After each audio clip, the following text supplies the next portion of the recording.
நடிகர் சயீப் அலி கானோட தாத்தா பட்டோடி அவருடைய சொத்து 15,000 கோடி. இது எதிரி நாட்டு சொத்து சட்டத்தின் கீழ் மத்திய அரசு விரைவில் கையகப்படுத்துறதா நியூஸ் வந்திருக்கு.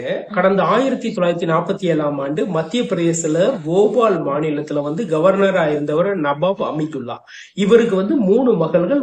முதல் மகள் அபிதா சுல்தான். இவங்க இந்திய பாகிஸ்தான் பிரிவினைக்கு பிறகு 1950ஆம் ஆண்டு பாகிஸ்தானுக்கு போயிட்டாங்க. இரண்டாவது மகள் சஜிதா சுல்தான். இரண்டாவது மகள் சஜிதா சுல்தான் நவாப் என்பவரை மேரேஜ் பண்றாங்க. இவங்களுடைய பேரன் தான் சயீப் அலி கான், இந்தி நடிகர் சயீப் அலி கான்.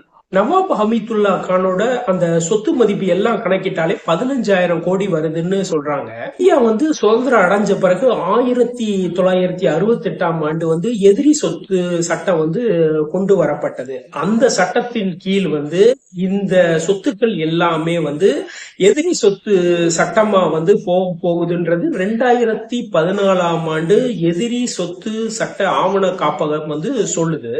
இதை எதிர்த்து சயீப் அலி கான் அவருடைய பெற்றோர் சகோதரிகள் எல்லாம் சேர்ந்து கோர்ட்ல கேஸ் போடுறாங்க 2015ஆம் ஆண்டு. இதுல என்னன்னா வரலாற்று சிறப்பு மிக்க பல அரண்மனைகள் இவங்க கண்ட்ரோல்ல இருந்துச்சு. இதுக்கு தடை வாங்கினாங்க.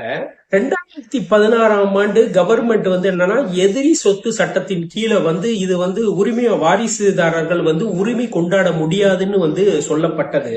2019ஆம் ஆண்டு சயீப் அலி கானோட பாட்டி சஜிதா சுல்தான் மன்னரின் வாரிசா கவர்மெண்ட் அங்கீகரிச்சுச்சு.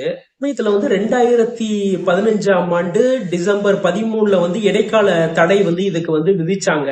சோ அடுத்த 30 நாட்களுக்குள்ள சயீப் அலி கானோட குடும்பத்தார் மேல்முறையீடு செய்யலாம்னு சொல்லப்பட்டது.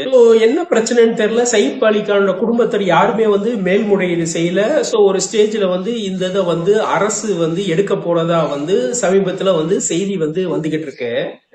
இப்ப சமீபத்துல போபால் மாவட்ட கலெக்டர் என்ன சொல்றாருன்னா, அந்த இடத்துல தங்குறவங்க வாடகைதாரர்களாக கருதப்படும் சொல்றாங்க. இந்த 72 வருஷ ரெக்கார்ட் எல்லாம் பரிசோதனை செய்த பிறகு சட்ட நிபுணர்கள் உதவியோட நடவடிக்கை எடுக்கப்படும் சொல்றாங்க.